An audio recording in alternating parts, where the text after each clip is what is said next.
안산의 한 중학교 근처 인도 한 남학생이 여학생을 쫓아가며 둔기로 연달아 내리칩니다.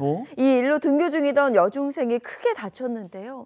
가해 남학생은 법원에 구속심사를 받으러 나와서 계획은 했지만 우발적인 공격이었다, 이렇게 주장했습니다. 어제 살해할 의도로 찾아가신 겁니까? 네, 범행은 사전에 계획하신 건가요?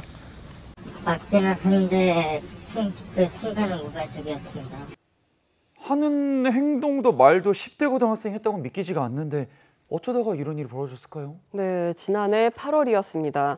안산에서 개학을 맞아 등교 중이던 여학생이 이 둔기에 맞아서 병원에 이송되는 방금 보신 사건이 발생을 했는데요. 이 가해자는 이 여중생과 같은 중학교를 졸업한 고등학교 남학생이었습니다. 그런데 이 남학생이 범행을 저지른 이유는 다름 아닌 이 여학생이 자신을 만나주지 않는다는 것이었습니다. 경찰은 이 남학생이 여학생을 쫓아다니다가 개학일인 해당 일자에 범행을 한 것으로 보인다면서 이 스토킹을 해오다가 이 같은 일을 저지른 것으로 추정했는데요. 이 사건이 있기 몇 달 전에 이 여학생의 아버지가 경찰을 찾아와서 딸을 따라다니는 남학생이 있다면서 상담을 받기도 했던 것으로 전해졌습니다.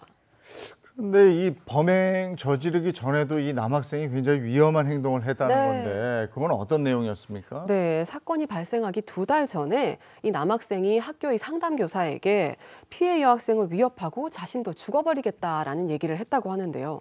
이에 학교 측이 학교 전담 경찰관에게 이 사실을 알렸고요. 이후 가해 남학생은 보호 입원을 하기도 했습니다. 하지만 한 달 후 퇴원하고 얼마 지나지 않아서 흉기를 들고 피해자를 찾아간 겁니다. 그래서 애초에 이 사건을 스토킹으로 접근을 했어야 된다라는 얘기도 나오는데요. 사건이 벌어진 후에 경찰은 이 남학생에게 살인 미수 혐의를 적용해서 구속영장을 신청했습니다. 이게 정말 답답한 게 앞서 저희가 전해드렸던 많은 사건도 그렇고 충분한 위험 신호가 있거든요.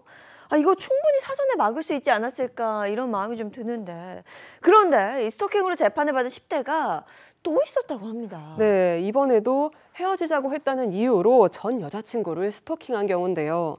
이 10대 가해자는 이별을 통보한 여자친구에게 차단을 풀지 않으면 가만두지 않겠다, 친구들에게도 보복하겠다라는 협박성 메시지를 이 SNS와 문자로 반복적으로 보냈는데요.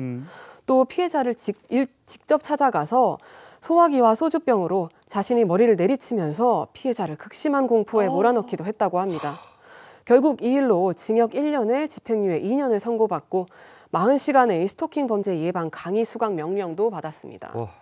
그러면 실제로 10대 스토킹 범죄 현황은 어떻습니까? 네, 경찰청에 따르면 스토킹 처벌법이 시행된 2021년 10월 이후 스토킹 혐의로 검거된 19세 미만 피의자는 2021년에 8명, 2022년에 162명, 2023년에 249명으로 집계가 됐는데요. 시행 첫 해를 제외하면 1년 만에 이 10대 스토킹 피의자가 54%나 증가했다고 합니다. 최근에도 10대 스토킹 피의자가 전국 최초 사례로 기록된 일이 있다고 합니다. 어떤 내용인가요? 네, 지난 7월 대구에서 있었던 일입니다. 10대인 B군이 스토킹 혐의로 구속이 된 사례가 있었는데요. 피해자에게 100여 차례 연락해서 접근 금지 조치를 받았는데 이를 위반해서 현행범으로 체포가 됐습니다. 이후 경찰은 B군에 대해서 재범 위험성을 분석했고요. 이 내용을 구속영장 신청서에 반영해서 법원이 영장을 발부했던 겁니다.